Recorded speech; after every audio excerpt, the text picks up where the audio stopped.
Kung budget killer ang usapan pagdating sa motorsiklo, nangunguna na ata dyan mga brothers ang Rusi Motorcycles. Dahil halos lahat naman ng mga trending o kilalang motorsiklo sa market ay meron talaga silang budget killer na tatawagin. Katulad nga nitong kakalabas pa lang na Flash 150X na isang sports underbone ng Rusi. At bago nga natin ito pag-usapan mga brother, baka naman pwede nyo i-share ang ating episode dyan sa Facebook at i-like nyo naman ang ating episode kung dyan kayo sa YouTube nanonood. So mga brothers, simulan na nating alamin ang specs and features nitong bagong Flash 150X ng Rusi Motorcycles.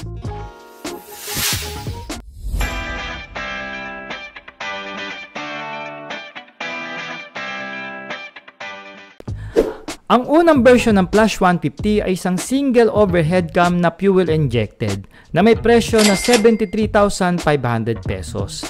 After nitong sumikat sa market ng Rusi ay naglabas naman sila ng affordable version ng Flash 150 na carburetor version na may presyo lang na 54,500 pesos.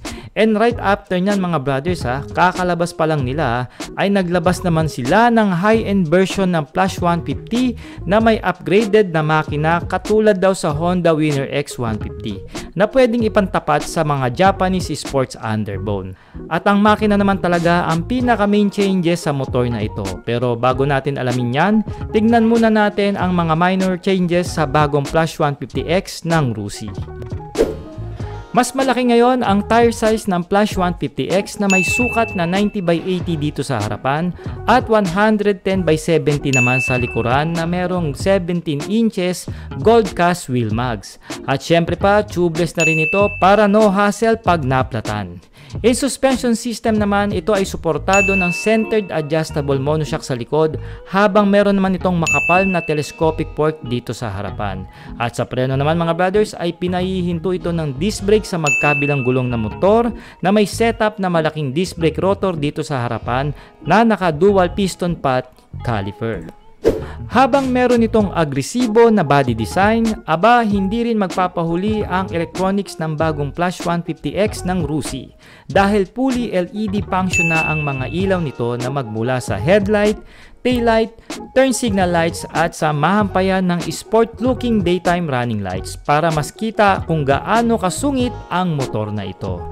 In handlebar naman, meron itong mga basic switches at combination ng digital and analog ang gauge panel nito na may kasamang basic meter and indicators. At syempre pa mga brothers, meron na rin itong USB charging port para sa ating mga cellphone.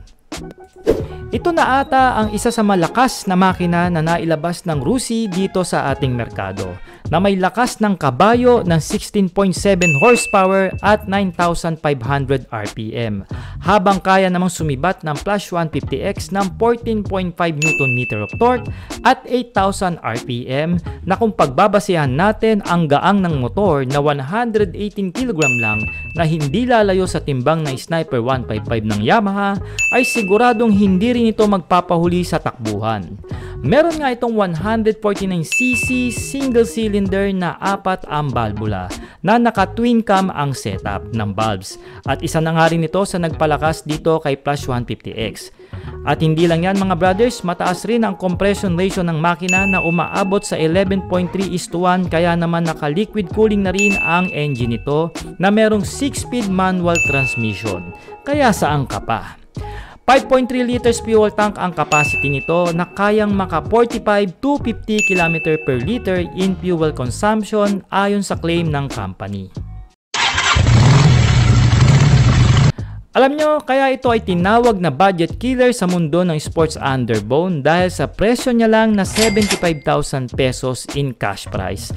Just imagine, may ganito ka ng klaseng motor sa kanyang price point na wala pang 100,000 pesos ang presyuhan.